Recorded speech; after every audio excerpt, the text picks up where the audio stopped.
Shri set of ടാരോട്ടിലേക്ക് എല്ലാവർക്കും സ്വാഗതം. നമുക്ക് ഇന്നൊരു റിലേഷൻഷിപ്പ് റീഡിംഗ് ആണ് എടുക്കുന്നത്. ഇവിടെ നമ്മൾ നോക്കുന്നത് ഒരാൾ പെട്ടെന്നൊരു ദിവസം നിങ്ങളുടെ നെഞ്ചിൽ തീ കോരിയിട്ടിട്ട് കടന്നുപോയി. ആ കടന്നുപോയ വ്യക്തിയുടെ ഇപ്പോഴത്തെ അവസ്ഥ ഒന്ന്, പിന്നെ നിങ്ങളുടെ ഫീലിങ്സ് കൊണ്ട് തന്നെ ആ ആൾ അനുഭവിക്കേണ്ട കർമ്മ എന്തായിരുന്നു, അല്ലെങ്കിൽ എന്തൊക്കെയാണ് അപ്പോൾ അനുഭവിച്ചു കൊണ്ടിരിക്കുന്നത്, പിന്നെ ഫ്യൂച്ചറിൽ നമുക്ക് എന്തെങ്കിലുമൊക്കെ അതിനൊരു മാറ്റം വരുമോ, എന്താണ് നമുക്ക് അതിനുള്ള നമുക്കൊരു റിസൾട്ട്, ഇതൊക്കെയാണ് നമ്മൾ നോക്കുന്നത്. ഇത് ജനറൽ റീഡിംഗ് ആണ്, അതുകൊണ്ട് എല്ലാവർക്കും റെസൊനേറ്റ് ആവില്ല, എല്ലാവർക്കും അറിയാമത്. റെസൊനേറ്റ് ആവുന്നവരെടുക്കണം, അല്ലാത്തവരത് വിട്ടേക്കണം. അതുപോലെ തന്നെ ടൈംലെസ് ആണ്, അതേപോലെ മെയിൽ ഓർ ഫീമെയിൽ എല്ലാവർക്കും കാണാം. പിന്നെ നമ്മുടെ ചാനൽ അറിയാമല്ലോ, സബ്സ്ക്രൈബ് ചെയ്യണം. അതുപോലെ തന്നെ ബെല്ലൈക്കൺ ക്ലിക്ക് ചെയ്ത് ഓൾ ഓപ്ഷൻ ഇടണം. ഞാനിടുന്ന എല്ലാ വീഡിയോസും നിങ്ങൾക്ക് കൃത്യ ടൈമിന് കിട്ടും. ഞാൻ കുറച്ച് ഡിലേ ആയില്ലേ, ഒരു 3-4 ദിവസം എനിക്ക് എടുക്കാൻ കഴിഞ്ഞില്ല, ഓരോരോ വിഷയങ്ങളുണ്ടായിരുന്നു, അതുകൊണ്ടാണ് കേട്ടോ, സോറി.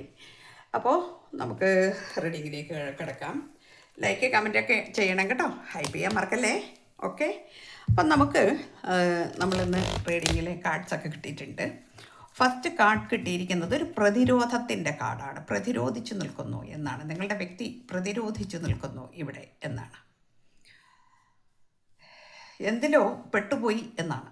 ഇതിൽ പെട്ടുപോയി എന്ന് പറയുമ്പോൾ ഏതോ ഒരു സാഹചര്യത്തിൽ പ്രതിരോധിച്ച് നിൽക്കുന്നു. വളരെ ശോചനീയമായ ഒരു അവസ്ഥ ആൾക്കുണ്ട്, അതിൽ പ്രതിരോധിച്ചൊക്കെ നിൽക്കുന്നുണ്ട്. പിന്നെ ഹൃദയത്തിൽ ഒരു ശൂന്യത ഇപ്പോൾ ഉണ്ട്, എങ്കിലും അഗ്നി ജ്വലിക്കുന്നുണ്ട് എന്നാണ്. ഒരു ശൂന്യതയുണ്ട് ഹൃദയത്തിൽ. നമ്മളുടെ പ്രതിരോധിച്ചൊക്കെ നിൽക്കുക എന്ന് പറയുമ്പോൾ നമുക്ക് ഒരു അഗ്നി കത്തി ജ്വലിക്കുമ്പോഴാണ് അല്ലേ ആ പ്രതിരോധ ശേഷിയൊക്കെ നമുക്കുണ്ടാകുക. സ്നേഹമുണ്ട്, ഒരു പ്രണയത്തിൻ്റെ ആ ഒരു വിങ്ങൽ മനസ്സിൽ കിടക്കുന്നുണ്ട്. അതേമാതിരി ചില കാര്യങ്ങളിൽ പിന്നെ എന്തെല്ലാം ആണെന്ന് പറഞ്ഞാലും ഒരു ശൂന്യതയും അവിടെ കാണുന്നുണ്ട്. നമുക്ക് നോക്കാം. ആദ്യത്തെ കാർഡാണ്, അത് മെയിൻ കാർഡാണ് കേട്ടോ കിട്ടിയിരിക്കുന്നത്. വ്യക്തിയുടെ ഇപ്പോഴത്തെ കറണ്ട് സിറ്റുവേഷനാണത്. ഇവിടെ ഡബിൾ എനർജിയാണ് വന്നിരിക്കുന്നത്.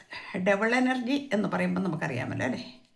അപ്പോൾ അവിടെ ഒരു ബാധ, ദോഷം, അല്ലെങ്കിൽ ബ്ലാക്ക് മാജിക് എനർജി, അതേമാതിരിയുള്ള ചില നെഗറ്റീവ് സൈഡ്സ് ഈ വ്യക്തിയെ ബാധിച്ചിരിക്കുന്നു എന്ന് കാണുന്നുണ്ട്. തേർഡ് പാർട്ടി ഉണ്ട്. തേർഡ് പാർട്ടി വളരെ ശക്തമാണ്. അതിൽ നിന്നുണ്ടായ മുറിവുകളും ചില്ലറയല്ല എന്ന് കാണിക്കുന്നു. ചില്ലറയല്ല എന്ന് പറഞ്ഞാൽ വളരെയധികം മോശമായ അതാണ് ഈ പ്രതിരോധിച്ച് നിൽക്കുന്നത് ഇവിടെ എന്ന് കാണിക്കുന്നുണ്ട്. നിങ്ങളുടെ വ്യക്തി സത്യത്തിൽ ഇപ്പോൾ പ്രതിരോധിച്ച് നിൽക്കുന്നുണ്ട്, പക്ഷേ ഇവിടെ ആളിപ്പോഴും ആ ഡബിൾ എനർജിയുടെ പിടിയിലാണ്. തേർഡ് പാർട്ടി അത് കൃത്യമായി തന്നെ ചെയ്യുന്നുണ്ട്. ഒരു കോഴ്സ് കഴിഞ്ഞു കഴിഞ്ഞാൽ നെക്സ്റ്റ് ഡോസ് കൊടുക്കുന്നത് മാതിരിയാണ്. അവിടെ ഒന്ന് കഴിഞ്ഞ് എല്ലാം അത്യാവശ്യം ആളൊന്ന് മിടുക്കനായോ അല്ലെ മിടുക്കി ഹിയർഷി നിങ്ങളുടെ ഇതുപോലെ എടുക്കണം. ഒരു കാര്യങ്ങളൊക്കെ ഒന്ന് കറക്റ്റായി ഒന്ന് വരുമ്പോഴേക്കും അടുത്ത ഡോസ് നെഗറ്റീവ് എനർജി കൊടുക്കുന്നു. നമ്മൾ കുത്തിവയ്ക്കുക എന്ന് പറയും അല്ലേ, അത് തന്നെ അവസ്ഥ. 5 ഓഫ് സോർട്സ്. അതുകൊണ്ട് തന്നെ ഇവിടെ ഒരു നഷ്ടബോധം, കുറ്റബോധം, പിന്നെ നിങ്ങളെ നഷ്ടപ്പെട്ടതിൻ്റെയാണത്. ഇപ്പോഴാണ് നിങ്ങളെ നഷ്ടപ്പെട്ടതിൻ്റെ ആ ഒരു വേദന, ഫീലിങ്സ് ആൾ നല്ല വ്യക്തമായിട്ട് മനസ്സിലാക്കുന്നത്. ഇവിടെ നല്ലൊരു ചതിയാണ് നടന്നിരുന്നത് എന്ന് കാണിക്കുന്നുണ്ട്. നിങ്ങളോടൊരു നല്ല ചതി തന്നെയാണ് വന്നിരിക്കുന്നത്. ഈ ആൾക്കും കിട്ടിയിരിക്കുന്ന കാര്യങ്ങളിൽ നല്ല ചതി തന്നെ കിട്ടിയിട്ടുണ്ട്. നിങ്ങൾക്കും ആ ചതി വന്നിട്ടുണ്ട് എന്ന് തന്നെയാണ് കാണിക്കുന്നത്. പിന്നെ അതുകൊണ്ട് തന്നെ ഇവിടെ കെട്ടിയിട്ട നിലയിലാണ് ഇയാൾ ഇപ്പോഴും ഉള്ളത് എന്ന് കാണിക്കുന്നു. ഇടയ്ക്കൊന്ന് പവർഫുള്ളായിട്ട് വരും, പിന്നെ അപ്പോൾ തന്നെ വീണ്ടും ആ ഡോസ് കുത്തിവെച്ചിട്ട് ആ ചാർജ് നശിപ്പിച്ചിട്ട് ഇവിടെ കെട്ടിയിടുന്ന മാതിരി കൺട്രോളിങ് പവറിൽ നിർത്തിയിരിക്കുന്നു. ഇതാണ് കാണിക്കുന്നത്. ഇവിടെ നിങ്ങളോടുള്ള ഒരു എനർജി നോക്കുന്ന സമയം നമുക്ക് കിട്ടുന്നത് നൈറ്റ് ഓഫ് വാൻസ് ആണ്. അതായത് നിങ്ങളോട് വർഷങ്ങളായി നിങ്ങളുടെ പുറകെ നടന്നിരുന്നു ഈ വ്യക്തി എന്നാണ് കാണിക്കുന്നത്. അതൊരു വല്ലാത്തൊരു അഭിനിവേശമായിരുന്നു, പാഷനായിരുന്നു എന്നാണ് കാണിക്കുന്നത്. കാരണം ഫിസിക്കൽ അട്രാക്ഷൻ വളരെ കൂടുതലായിരുന്നു നിങ്ങളോട് എന്ന് കാണിക്കുന്നുണ്ട്. നിങ്ങൾ ഒരുപക്ഷെ ഫിസിക്കലി വളരെ അട്രാക്റ്റീവായിട്ടുള്ളൊരു വ്യക്തിയായിരിക്കാം. അപ്പോൾ അത്തരം ഒരു കാര്യങ്ങളിലൂടെ ഈ വ്യക്തി നിങ്ങളെ കണ്ടുമുട്ടിയത് ഒരുപക്ഷെ നിങ്ങൾ സോഷ്യൽ മീഡിയയിൽ നിന്നായിരിക്കാം കണ്ടുമുട്ടിയിരിക്കുന്നത്, ഇല്ലെങ്കിൽ എവിടെ നിന്ന് നിങ്ങൾക്ക് പരിചയപ്പെടുമോ അല്ലെങ്കിൽ നിങ്ങൾ പെട്ടെന്ന് പരിചയപ്പെടുകയോ ആണ് ചെയ്തിട്ടുള്ളത്. പക്ഷേ നിങ്ങളെ ആ കണ്ട മാത്രയിൽ തന്നെ ഈ വ്യക്തിക്ക് നിങ്ങളോട് വല്ലാത്ത ഒരു അഭിനിവേശം തോന്നി എന്നാണ് കാണിക്കുന്നത്. അപ്പോൾ ഇതിനകത്ത് ഒരു കാര്യം പറയാനുള്ളത്, ഇങ്ങനെയുള്ള ഒരു സാഹചര്യത്തിൽ ഈ വ്യക്തിക്ക് എത്രയും പെട്ടെന്ന് ആഗ്രഹ പൂർത്തീകരണം നടത്തുക എന്നുള്ളതായിരുന്നു ലക്ഷ്യം. പക്ഷേ നിങ്ങൾ വർഷങ്ങളെടുത്തു കാരണം ആളെ ഒന്ന് മനസ്സിലാക്കി എടുത്തതിന് ശേഷം മതി എന്നുള്ളത്. കാരണം വെച്ചാൽ വല്ലാത്ത ആ ഒരു അഭിനിവേശം പോലെ കണ്ടതുകൊണ്ട് തന്നെ നിങ്ങൾക്ക് തോന്നി ആളെ ഒന്ന് മനസ്സിലാവട്ടെ. കാരണം ആളും വളരെ ഫിസിക്കൽ അപ്പിയറൻസ് വളരെ ഫെയറായ ആൾ തന്നെയാണ്. അതുകൊണ്ട് തന്നെ നിങ്ങൾക്ക് താല്പര്യക്കുറവൊന്നുമില്ല. ആളുടെ വ്യക്തിത്വത്തിനെ കുറിച്ച് നിങ്ങൾക്ക് മതിപ്പില്ലായികയുമല്ല. എന്നാൽ ഈ പാഷനോടുകൂടി സമീപിക്കുമ്പോൾ നമ്മളൊന്ന് ആലോചിച്ചിട്ട് മതി എന്ന് നിങ്ങളും കരുതി. അതിൻ്റെ ഒരു കാര്യം വന്നപ്പോൾ നിങ്ങളോട് നേരിട്ട് തന്നെ കാര്യങ്ങൾ പറഞ്ഞിട്ടുണ്ടാവും. പക്ഷേ നിങ്ങളവിടെ ഒന്ന് ചവിട്ടിപ്പിടിച്ചു എന്നാണ് കാണിക്കുന്നത്. ഈ ചവിട്ടിപ്പിടിച്ച ആ അവസരത്തിൽ നിങ്ങളോട് ചെറിയ ഒരു റിവെഞ്ച് അല്ലെങ്കിൽ ഒരു ചെറിയ പ്രതികാരം പോലെ ആൾക്ക് ഫീൽ ചെയ്തു എന്ന് കാണിക്കുന്നത്. കാരണം നിങ്ങളുടെ സ്നേഹം എന്ന് പറയുന്നത് സിൻസിയറായിരുന്നു.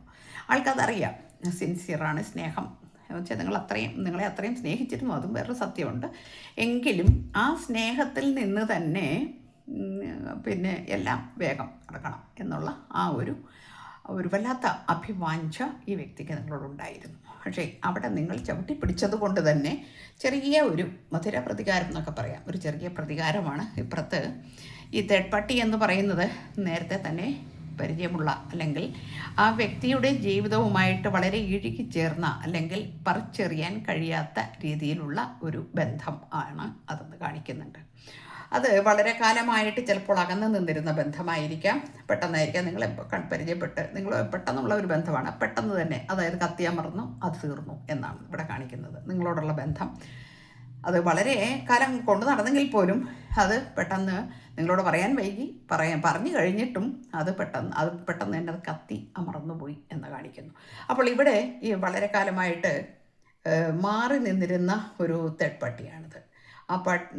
അത് വന്നു ചേർന്നത് ഈ ഒരു അവസരത്തിലാണ് എന്നാണ് സത്യം. അതായത് നിങ്ങളോടുള്ള ചെറിയ ഒരു വടംവലി ഉണ്ടല്ലോ, ആ വടംവലിയൊക്കെ വന്നു കഴിഞ്ഞപ്പോൾ ചെറിയൊരു റിവെഞ്ച് തോന്നി. അപ്പോൾ പിന്നെ ശരിയെന്നാ ആവട്ടെ എന്നുള്ള രീതിയിൽ അതിലേക്ക് പോയി. പക്ഷെ അവിടെ ചതിയായിരുന്നു വന്നിരുന്നത് എന്ന് നമ്മൾ പറഞ്ഞുകൂടെ അല്ലേ? ചതിയായിരുന്നു. കാരണം എന്താണെന്നറിയാമോ, രണ്ടാമത് ഇവരുടെ ജീവിതത്തിലേക്ക് കടന്നു വന്നിരിക്കുന്ന ഈ അവസരം അവർ ശരിക്കും മുതലെടുക്കാൻ വേണ്ടി തന്നെ ഇവിടെ ഡബിൾ എനർജിയുമായിട്ടാണ് വന്നിരിക്കുന്നത്. അത് ഈ വ്യക്തിക്ക് അറിയില്ലായിരുന്നു. ഈ വ്യക്തി ശരിക്കും പറയുകയാണെങ്കിൽ ഒരു ഇന്നസെൻ്റ് ആയിട്ടുള്ള ആൾ തന്നെയാണ്. നിങ്ങളും അത് തന്നെയാണ്. ഒരു ചൈൽഡിഷ് ബിഹേവിയർ, ഒരു ഇന്നസെൻ്റ് ആയിട്ടുള്ള നിങ്ങളുടെ ആ ഒരു രീതി, ഇതൊക്കെ വല്ലാത്ത ഒരു അട്രാക്ഷൻ, ഫിസിക്കലി ഉള്ള ആ അട്രാക്ഷന് പുറമെ നിങ്ങളുടെ സ്വഭാവത്തിലുള്ള ആ ഒരു പിന്നെ എന്താ പറയുക, വളരെ പിന്നെ ഈ കുഞ്ഞുങ്ങളെ പോലെയുള്ള ആ നിഷ്കളങ്കത, ഇതൊക്കെ ഇയാളെ വല്ലാതെ പിന്നെ അടുപ്പിച്ചു എന്ന് തന്നെയാണ് കാണുന്നത്. ഈ ആളും അതുപോലെ തന്നെ ഇന്നസെൻ്റ് ആയിട്ടുള്ള ആൾ തന്നെയാണ്. അതാണ് നിങ്ങൾ രണ്ടുപേരും ഇത്രയധികം സ്നേഹിക്കാൻ കാരണം. കാരണം വെച്ചാൽ ഒരേ വൈബ് എന്നൊക്കെ പറയും. ആ വൈബിലുള്ള ഒരാളെ കണ്ടു കഴിഞ്ഞപ്പോൾ വളരെയധികം ആഗ്രഹം തോന്നി എന്നത് തന്നെയാണ്. പക്ഷേ ഇവിടെ തേർഡ് പാർട്ടി വന്നിരിക്കുന്നത് ഗൂഢമായ ചില ലക്ഷ്യങ്ങളിലാണ്. അതാണ് ഇവിടെ ചതി വന്നിരിക്കുന്നത്. ചതിക്കാൻ തന്നെയായിരുന്നു വന്നത്. കാരണം ഈ വ്യക്തിയുടെ പിന്നെ എന്താ പറയുക, സാമ്പത്തിക സ്ഥിതി അല്ലെ, അതേപോലെയുള്ള കാര്യങ്ങളൊക്കെ ഒരുപക്ഷെ വളരെ നല്ല രീതിയിലുള്ള കാര്യങ്ങളായിരുന്നിരിക്കാം. അതുകൊണ്ടും കൂടിയാകാം ഇവിടെ ഈ ചതി വന്നിരിക്കുന്നത്. വിട്ടുപോകരുത് എന്നുള്ള ഉദ്ദേശം തന്നെയാണ്. അതായത് ആ കൺട്രോളിങ് പവറിൽ നിർത്തിയിരിക്കുക എന്നുള്ളത് തന്നെയാണ് ഇപ്പോൾ ഈ വ്യക്തി അനുഭവിച്ചു കൊണ്ടിരിക്കുന്നത്. ഇവിടെ നിങ്ങളെ വേദനിപ്പിച്ചു പോയതിൻ്റെ കർമ്മ സ്റ്റാർട്ട് ചെയ്തിരിക്കുന്നു എന്നാണ്. അത് ഈ രീതിയിലാണ്. ഇതൊരു കാർമിക് പാർട്ട്ണറാണ് എന്ന് തന്നെയാണ് കാണിക്കുന്നത്. നിങ്ങളുടെ ബന്ധമല്ല, ആ തേർഡ് പാർട്ടി കാർമിക് പാർട്ട്ണറാണ് എന്ന് കാണിക്കുന്നത്. പക്ഷേ ഇപ്പോൾ നിങ്ങളുടെ വ്യക്തി ഒരു എംപററുടെ ആ ഒരു അവസ്ഥയിലാണ് ഇരിക്കുന്നത്. എംപററുടെ അവസ്ഥ എന്ന് പറയുമ്പോൾ വളരെ അതോറിറ്റി കീപ്പ് ചെയ്തുകൊണ്ട്, വളരെ സൈലൻ്റ് ആയിക്കൊണ്ട് തന്നെ കാര്യങ്ങൾ പിന്നെ മാനേജ് ചെയ്യുവാനുള്ള ആ ഒരു കഴിവ്, ലീഡർഷിപ്പ് ക്വാളിറ്റി, അത്തരത്തിൽ സമൂഹത്തിലുള്ള ആ ഒരു മാന്യത, ഇതൊക്കെയുള്ള ആ വ്യക്തി ആ പവർ കാത്തു സൂക്ഷിച്ചുകൊണ്ടാണ് ഇപ്പോൾ തേർഡ് പാർട്ടിയുടെ അടുത്ത് നിൽക്കുന്നത്. എങ്കിലും തേർഡ് പാർട്ടി പിടിമുറുക്കിയിരിക്കുന്നു എന്നത് വേറൊരു സത്യമാണ്. ഇവിടെ വളരെയധികം സെവൻ ഓഫ് കപ്സ് എല്ലാം മറിഞ്ഞു പോയി, കപ്സൊക്കെ മറിഞ്ഞു പോയി എന്നുള്ള ആ ഒരു വേദനയിലാണ് ഇപ്പോൾ നിങ്ങളുടെ വ്യക്തി നിൽക്കുന്നത്. സെവൻ ഓഫ് കപ്സ് എന്ന് പറയുമ്പോൾ എല്ലാം എന്നിൽ നിന്ന് നഷ്ടപ്പെട്ടു പോയി. എൻ്റെ ജീവിതത്തിലെ ഞാൻ സ്നേഹിച്ചിരുന്ന ഒരു വ്യക്തി എന്ന് പറഞ്ഞാൽ നിങ്ങളോട് അത്ര ആത്മാർത്ഥത ഉണ്ടായിരുന്നു എന്ന് നമ്മളിവിടെ നേരത്തെ പറഞ്ഞു. അത് നഷ്ടപ്പെട്ടതിൻ്റെ വേദന നല്ലതുപോലെ ഇപ്പോൾ കാണിക്കുന്നുണ്ട്. എന്നാൽ ബാലൻസ് ചെയ്ത് നിൽക്കുന്നു എന്നാണ് ഇവിടെ കാണിക്കുന്നത്. വളരെ ക്ഷമയോടുകൂടിയാണ്. ഇപ്പോൾ നിങ്ങളുമായിട്ട് കോൺടാക്റ്റ് ഒന്നുമില്ല എന്ന് തന്നെയാണ് കാണിക്കുന്നത്. കാരണം ക്ഷമയാണ്. കാരണം ഈ തേർഡ് പാർട്ടിയുടെയും ഈ പൈശാചിക അവസ്ഥയിൽ നിന്ന് അല്ലെങ്കിൽ അങ്ങനെയുള്ള ആ ഇൻഫ്ലുവൻസിൽ നിന്ന് ഒന്ന് പുറത്ത് കടക്കുവാൻ വേണ്ടി ക്ഷമയോടുകൂടി കാത്തു നിൽക്കുന്നു. എന്നാൽ ഊർജ്ജസ്വലമായി അവനവൻ്റെ കർത്തവ്യങ്ങളിലേക്കും കടന്നിരിക്കുന്നു. കാരണം വെച്ചിട്ടുള്ള സാമ്പത്തിക സ്ഥിതിയൊക്കെ വളരെ മെച്ചമാണ്. ആ രീതിയിലേക്ക് ഒരുപാട് ലെസൺസ് പഠിച്ചിരിക്കുന്നു ഈ വ്യക്തി ഇവിടെ എന്നാണ് കാണിക്കുന്നത്. ഒരുപാട് ലെസൺസ് പഠിച്ചിരിക്കുന്നു. അവിടെ നമ്മളുടെ ഒരു ഫിനാൻഷ്യൽ കാര്യങ്ങളാവട്ടെ അല്ലെങ്കിൽ നമ്മളുടെ കരിയർ ആവട്ടെ, അതിലെല്ലാം തന്നെ ഉന്നതമായ ഒരു അവസ്ഥയിലേക്ക് എത്തി. എങ്കിലും ഇവിടെ കുറേ ലെസൺസ് പഠിച്ചിരിക്കുന്നു. ജീവിതം എന്ന് പറയുന്നത് ഇത് മാത്രമല്ല. ഇവിടെ ബിസിനസ് ആയിരിക്കാം, അല്ലെങ്കിൽ ഒരു ഉയർന്ന അതോറിറ്റിയിലിരിക്കുന്ന ആളാവുന്നത് നമ്മൾ നേരത്തെ പറഞ്ഞു. അപ്പോൾ എന്ത് തന്നെ നേടിയാലും ജീവിതത്തിലെ സുഖവും സമാധാനവും അല്ലെങ്കിൽ നമ്മളുടെ ഇമോഷൻസ് ആൻഡ് ഫീലിങ്സിനും കൂടി അവിടെ വളരെ വലിയ വിലയുണ്ട് എന്ന് ഇവിടെ ഈ വ്യക്തി മനസ്സിലാക്കിയിരിക്കുന്നു ഇപ്പോൾ എന്ന് കാണിക്കുന്നുണ്ട്. നിങ്ങളെ അടക്കി പിടിച്ചു വെച്ചിരിക്കുന്നു മനസ്സിൽ എന്നാണ്. ഹൃദയത്തോട് ചേർത്ത് ഇങ്ങനെ പിടിച്ചു വെച്ചിരിക്കുകയാണ്. കാരണം ഒരിക്കലും വിട്ടുകളയാൻ എനിക്ക് കഴിയില്ല എന്നുള്ള ആ ഒരു അവസ്ഥയിലാണ് നിങ്ങളുടെ വ്യക്തി ഉള്ളത്. ഇവിടെ ക്യൂൻ ഓഫ് വാൻസ് ഉണ്ട്. അതിന് അഗ്നിയായിട്ട് വളർന്നിരിക്കുന്നു എന്നാണ്. ഇതിനിപ്പോൾ അതിനെ ഒതുക്കാൻ കഴിയാത്തത്ര അഗ്നിയായിട്ട് അതിനെ വളർത്തിയിരിക്കുന്നു. സൈലൻ്റായിട്ട് നിന്നുകൊണ്ട് തന്നെ നിങ്ങളുടെ ചലനങ്ങളെല്ലാം ഓരോന്നും സസൂക്ഷ്മം വീക്ഷിക്കുന്നു എന്ന് തന്നെയാണ് നമുക്കിവിടെ കാണാൻ കഴിയുന്നത്. വളരെയധികം പ്രതീക്ഷകൾ വെച്ചു പുലർത്തുന്നു. സ്റ്റാറാണ് വന്നിരിക്കുന്നത്. ഒരുപാട് പ്രതീക്ഷയുണ്ട് ഇതിൽ നിന്ന് വിട്ട് പോരുമെന്നും, അതായത് ഡബിൾ എനർജിയിൽ നിന്ന് പോരുമെന്നും തേർഡ് പാർട്ടിയെ ഉപേക്ഷിക്കണമെന്നും മനസ്സിൽ തീരുമാനമെടുത്തിട്ടുണ്ടെങ്കിൽ പോലും ഇവിടെ നല്ല പ്രതീക്ഷയിലാണ് നിൽക്കുന്നത്. അതോടൊപ്പം ഹീലിംഗ് ചെയ്യുന്നു എന്നാണ്. വളരെ സൈലൻ്റായിട്ട് ചില കാര്യങ്ങൾ ചെയ്യുന്നു, അതായത് ഹീലിംഗ് ചെയ്യുന്നു. അതേമാതിരിയുള്ള ചില കാര്യങ്ങൾ അവനവൻ്റെ നേട്ടത്തിന് വേണ്ടിയിട്ടുള്ള പല കാര്യങ്ങളും ചെയ്യുന്നു എന്നാണ് ഇവിടെ കാണിക്കുന്നത്. അപ്പോൾ ഇതൊരു വലിയ കർമ്മയാണ് ഇപ്പോൾ ആൾ നേരിട്ടിരിക്കുന്നത്. അതായത് കൺട്രോളിങ്ങിൽ നിർത്തിയിരിക്കുന്നു. നിങ്ങളെന്ന് പറഞ്ഞിട്ടുണ്ടെങ്കിൽ വളരെ ഫ്രീ മൈൻഡഡ് ആയിരുന്നു. ഒരു ഫ്രീ ബേർഡ് പോലെയായിരുന്നു. വളരെ എപ്പോഴും സന്തോഷമായിട്ടും ചിരിച്ച് കളിച്ച് നടക്കുന്ന ഒരു വ്യക്തിയാണ് നിങ്ങൾ. പക്ഷെ അപ്പുറത്തെ കൺട്രോൾ ചെയ്ത് നിർത്തിക്കൊണ്ട് അവനവൻ്റെ സ്വാർത്ഥ താല്പര്യങ്ങൾക്ക് വേണ്ടി തേർഡ് പാർട്ടി എല്ലാം മിസ്യൂസ് ചെയ്തുകൊണ്ടിരിക്കുന്നു എന്നാണ്. അതിൽ മാനസികമായിട്ടും ശാരീരികമായിട്ടും വളരെയധികം വേദന അനുഭവിക്കുന്നുണ്ട്. നമ്മൾ ഫസ്റ്റ് കാർഡ് കിട്ടിയിരിക്കുന്നത് 9 ഓഫ് വാൻസ് ആണ്. അതിനകത്ത് ചില അപകടങ്ങൾ അല്ലെങ്കിൽ ഇൻഷുറി, ശാരീരികമായിട്ടുള്ള ചില വിഷമങ്ങൾ, അതിലും ഈ വ്യക്തി തളർന്നു നിൽക്കുന്നു എന്നാണ് കാണിക്കുന്നത്. അതായത് ആരോഗ്യപരമായ ചില വിഷമങ്ങൾ കൂടി ഈ വ്യക്തിക്ക് ജീവിതത്തിൽ വന്നിട്ടുണ്ട് എന്നാണ് കാണിക്കുന്നത്. ഇവിടെ നമുക്ക് ഡെത്ത് കാർഡ് കിട്ടിയിട്ടുണ്ട്. ഡെത്ത് കാർഡ് എന്ന് പറയുമ്പോൾ ഇതിനൊരു അവസാനം വരും എന്ന് തന്നെയാണ്. അതായത് നമുക്ക് ഡിവൈൻ തരുന്ന ഒരു സന്ദേശമാണത്. ഇതിനൊരു അവസാനം വരും. കാരണം എല്ലാ കാലവും ഇത് ഇങ്ങനെ തുടർന്ന് പോകാൻ കഴിയില്ല. നിങ്ങളുടെ ആ ജീവിതത്തിൻ്റെ ആ ഒരു നൈർമല്യം അല്ലെങ്കിൽ ജീവിതത്തിൻ്റെ ആ ഒരു പോക്ക്, നിങ്ങളെങ്ങനെയാണ് അതിനെ കാഴ്ചപ്പാട്, ഇതൊക്കെ എപ്പോഴും ഒരു ലാഘവത്തോടെ എടുക്കുന്ന ഒരു കാര്യം. അത് തന്നെ ഈ വ്യക്തി എന്തെല്ലാം നിങ്ങളോട് കാണിച്ചിട്ടുണ്ടെങ്കിൽ തന്നെയും നിങ്ങളതിനെ ഗൗരവമായിട്ട് എടുത്തിരുന്നില്ല എന്നുള്ളതാണ്. അത് സ്നേഹത്തിൻ്റെ ഒരു വലിയ ഒരു ശിക്ഷയും കൂടിയാണ്, അല്ലേ? നമ്മളെ ഇങ്ങനെ നമ്മൾ ഒരുപാട് സ്നേഹിക്കുന്ന ഒരു വ്യക്തി നമ്മളോട് എന്തെല്ലാം കാണിച്ചാലും തന്നെ അതൊരു തമാശയായിട്ടോ അല്ലെങ്കിൽ നമ്മൾ പറയും എന്തെങ്ങനെ ചെയ്തതെന്നൊക്കെ ചോദിക്കായിരിക്കാം. പക്ഷേ എങ്കിലും അതിനെ അത്ര ഗൗരവമായിട്ട് എടുക്കില്ല. പക്ഷേ മറ്റേ തേർഡ് പാർട്ടി ഇപ്പോൾ ചെയ്യുന്ന അങ്ങനെയല്ല. നേരത്തെ നമ്മൾ പറഞ്ഞല്ലോ, അല്ലേ? വിശദമായിട്ട് പറഞ്ഞു. ഇവിടെ വീൽ ഓഫ് ഫോർച്യൂൺ വന്നിട്ടുണ്ട്. ഡെത്ത് കാർഡ് വന്നതോടൊപ്പം തന്നെ വീൽ ഓഫ് ഫോർച്യൂൺ വന്നിട്ടുണ്ട്. ഈ കർമ്മ സൈക്കിൾ എൻഡ് ആവും എന്ന് തന്നെയാണ് കാണിക്കുന്നത്. അതിന് സമയമായിട്ടുണ്ട് എന്നൊക്കെ കാണിക്കുന്നുണ്ട്.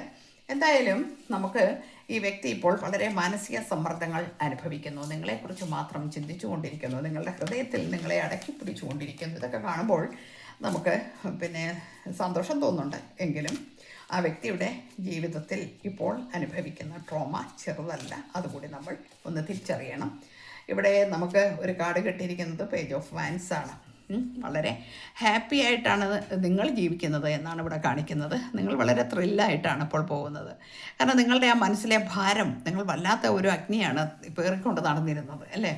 ആ അഗ്നിയെ നിങ്ങൾ നിങ്ങളുടെ ജീവിതത്തിലെ സെൽഫ് ലവ് ചെയ്തും നിങ്ങളുടെ കരിയറിലേക്കോ അല്ലെങ്കിൽ ഫിനാൻഷ്യൽ കാര്യങ്ങളിലേക്കോ കൂടുതൽ ശ്രദ്ധ തിരിച്ചുവിട്ടും നിങ്ങൾ പിന്നെ കുറച്ച് സന്തോഷത്തിൽ നിങ്ങൾ ജീവിക്കുന്നു എന്നാണ്. നിങ്ങൾ വളരെ ഹാപ്പി ആയിട്ട് ജീവിക്കുന്നു എന്നാണ് കാണിക്കുന്നത്. ഈ വ്യക്തിയാണെങ്കിൽ ഇപ്പോൾ അമിതമായ ഭാരം ചുമന്ന് തളർന്നിരിക്കുന്നു എന്നാണ്. അമിതമായ ഭാരം ചുമന്ന് തളർന്നു എന്ന് പറയുമ്പോഴെന്താണ്? ജോലി ഭാരം കൂടുതലുണ്ട്. ഈ തേർഡ് പാർട്ടിയുടെ താണ്ഡവം അത് വേറെ. എല്ലാ കാര്യങ്ങളിലും ആൾ വളരെയധികം വേദന അനുഭവിച്ച് ജീവിക്കുന്നു എന്നാണ്. നമുക്ക് കാർമയ്ക്ക് എൻഡാവും എന്ന് പറഞ്ഞത് കൊണ്ട് തന്നെ പ്രതീക്ഷയുണ്ട്. പിന്നെ ഏസ് ഓഫ് വാൻസ് വന്നിട്ടുണ്ട്. ഈ വ്യക്തി വളരെ ആത്മീയമായ വഴിയിലൂടെയാണ് ഇപ്പോൾ സഞ്ചരിക്കുന്നതെന്ന് കാണിക്കുന്നുണ്ട്. ആത്മീയമായ വഴിയിലൂടെ എന്ന് പറയുമ്പോൾ പിന്നെ എന്താ പറയുക, നമ്മളുടെ 7 ചക്രാസ് ഉണ്ട്.